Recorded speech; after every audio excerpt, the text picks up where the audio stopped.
दोस्तों, हमारे देश में कई राज्य है। सभी राज्यों की अपनी खासियत है। कई राज्य अपने अनोखे पहनावे के लिए तो कई राज्य अपने स्वादिष्ट खाने के लिए मशहूर है। ऐसे में एक राज्य है जो पूरे देश में सबसे ज्यादा जीडीपी योगदान के लिए जाना जाता है। जी हाँ दोस्तों, अब तो आप समझ ही गए होंगे कि हम किस राज्य की बात कर रहे हैं। महाराष्ट्र राज्य की जीडीपी अकेले हमारे पड़ोसी देश पाकिस्तान से भी ज्यादा है। तो आइए आज की वीडियो में जानते हैं आखिर वो ऐसे कौन से फैक्टर्स है जो महाराष्ट्र को इतना अमीर बनाते हैं। दोस्तों, भारत का सबसे अमीर राज्य जानने से पहले ये जान लेते हैं कि एक राज्य को अमीर कब माना जाता है। दोस्तों, एक राज्य को अमीर मानने के लिए उस राज्य की पर कैपिटा इनकम, वहाँ की इकोनॉमिक प्रॉफिट वैल्यू जैसे सभी चीजों के ध्यान में रखा जाता है और इन सभी बातों पर महाराष्ट्र एकदम खरा उतरता है। महाराष्ट्र देश की जीडीपी में अपना सबसे ज्यादा योगदान देता है। इस समय महाराष्ट्र में 36 जिले है। महाराष्ट्र की पॉपुलेशन लगभग 12 करोड़ है। 12 करोड़ की जनसंख्या वाले इस राज्य का एरिया 30,07,713 किलोमीटर स्क्वायर है। इसके अलावा महाराष्ट्र की लिटरेसी रेट भी काफी अच्छी है।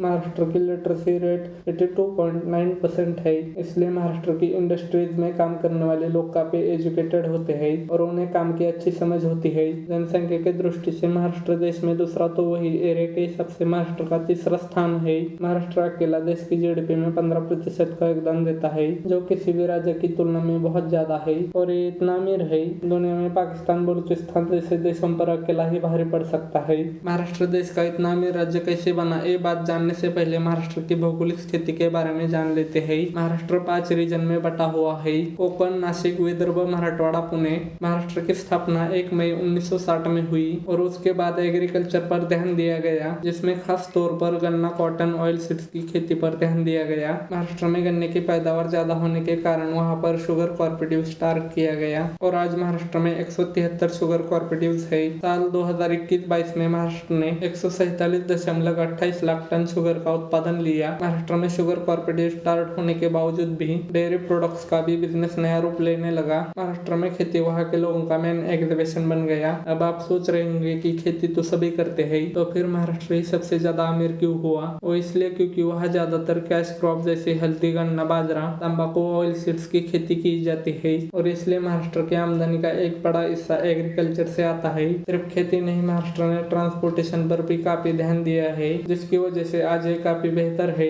महाराष्ट्र में 3 इंटरनेशनल एयरपोर्ट है। Chhatrapati Shivaji Maharaj international airport Mumbai, doctor बाबा Saheb Ambedkar international airport Nagpur, Pune international airport Pune, 8 domestic airport है। इसके अलावा महाराष्ट्र को अरब सागर के पास होने से भी काफी ज्यादा फायदा मिलता है। महाराष्ट्र में 45 माइनर पोर्ट तो वही 2 मेजर पोर्ट्स है। मुंबई और जवाहरलाल नेहरू पोर्ट है, जिसके कारण महाराष्ट्र में व्यापार करने में ज्यादा सुविधा मिलती है। देश की सबसे ज्यादा करीब 25% इंडस्ट्रीज महाराष्ट्र में है, पर फिर भी महाराष्ट्र का मेन ऑब्जर्वेशन एग्रीकल्चर है। महाराष्ट्र की लगभग 24% जनसंख्या एग्रीकल्चर से जुड़ी है। महाराष्ट्र के हर क्षेत्र में महाराष्ट्र इकोनॉमी की हिस्सेदारी है। सबसे पहले बात करते हैं कोकण रीजन की, जहाँ फिशरीज और मैंगो का बिजनेस काफी अच्छा चलता है। लेकिन हम आपको बता दें कि कोकण रीजन में बसी मायानगरी मुंबई देश की जीडीपी में लगभग 6% का योगदान देती है। अकेला मुंबई का नगर निगम बजट ही कई छोटे देशों के एनुअल बजट से भी ज्यादा है। मुंबई भारत की इकोनॉमिक कैपिटल के रूप में जानी जाती है। मुंबई का जवाहरलाल नेहरू पोर्ट ट्रस्ट आज इंडिया का कंटेनर ट्रैफिक का सबसे बड़ा पोर्ट है।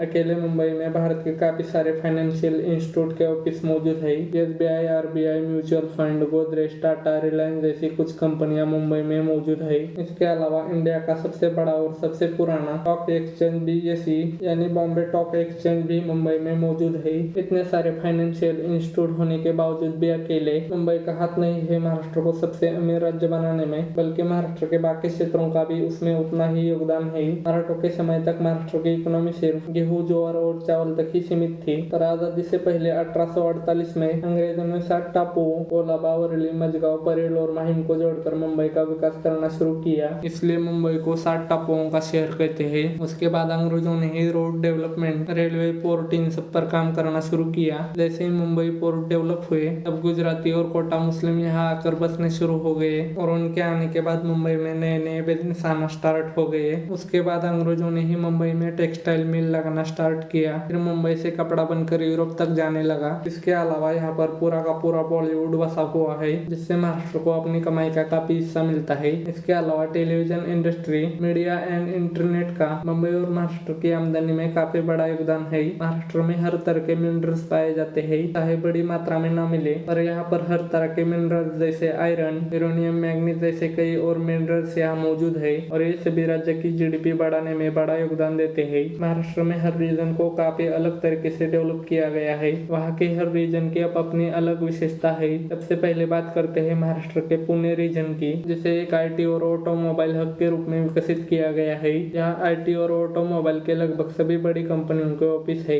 इसलिए रोजगार के लिहाज से ये सबसे महत्वपूर्ण शहर है। पुणे में सभी प्रमुख आईटी कंपनी जैसे टीसीएस, इन्फोसिस, विप्रो, कॉग्निजेंट जैसी बड़ी बड़ी कंपनी के यहाँ ऑफिसेस है। इसके अलावा पुणे के पास काफी सारे टूरिस्ट प्लेसेस जैसे महाबलेश्वर, माथेरान, लवासा जैसे हिल स्टेशन भी मौजूद है। पुणे शिक्षा के क्षेत्र में काफी आगे है। यहाँ मौजूद फर्ग्यूसन कॉलेज, पुणे यूनिवर्सिटी पूरी दुनिया में मशहूर है, इसलिए उसे ऑक्सफोर्ड ऑफ द ईस्ट कहा जाता है। पुणे रीजन महाराष्ट्र की जीडीपी में 24% का योगदान देता है। इसके अलावा देश के आईटी एक्सपोर्ट में पुणे 24% का योगदान देता है। पुणे से अब चलते हैं नासिक रीजन की तरफ, जिसका भी महाराष्ट्र की जीडीपी में बड़ा योगदान है, जिसे वाइन कैपिटल ऑफ इंडिया भी कहा जाता है। तुलसा वाइन्स, सोमा वाइन्स, यार्क जैसी कुछ वाइन कंपनीज ग्लोबली फेमस है। नासिक रीजन इंडस्ट्रीज के लिए भी काफी जाना जाता है। Hindustan Unilever, Coca Cola, Mahindra and Mahindra जैसे कंपनीज के प्लांट भी यहाँ मौजूद है। इसके अलावा यहाँ से अंगूर, अनार, प्याज जैसी कुछ फसल भी भारी मात्रा में एक्सपोर्ट होती है। नासिक महाराष्ट्र की जीडीपी में 11.6% का योगदान देता है। अब बात करते हैं मराठवाड़ा रीजन, जहाँ सबसे ज्यादा गरीबी पाई जाती है। यहाँ पर सूखा जैसी कुछ समस्या आम है, फिर भी मराठवाड़ा रीजन का छत्रपति संभाजीनगर अपने सिल्क और टेक्सटाइल के लिए काफी ज्यादा फेमस है और इसके अलावा यहाँ पर बड़ी मात्रा में कॉटन, दाल और ऑयल सीड्स की खेती की जाती है। मराठवाड़ा महाराष्ट्र की इकोनॉमी में 9.3% का योगदान देता है। अब बात करते हैं महाराष्ट्र के आखिरी रीजन विदर्भ की, जो कि महाराष्ट्र की इकोनॉमी में करीब 14.8% का योगदान देता है। विदर्भ रीजन थर्मल पावर और कोयले के लिए काफी ज्यादा फेमस है। इसके अलावा महाराष्ट्र का ज्यादातर फॉरेस्ट ट्वेल भी इसी रीजन में है। फेमस बासमती राइस भी इसी क्षेत्र में उगाए जाते हैं। चावल उत्पादन में प्रसिद्ध तुमसर मंडी भी विदर्भ में है।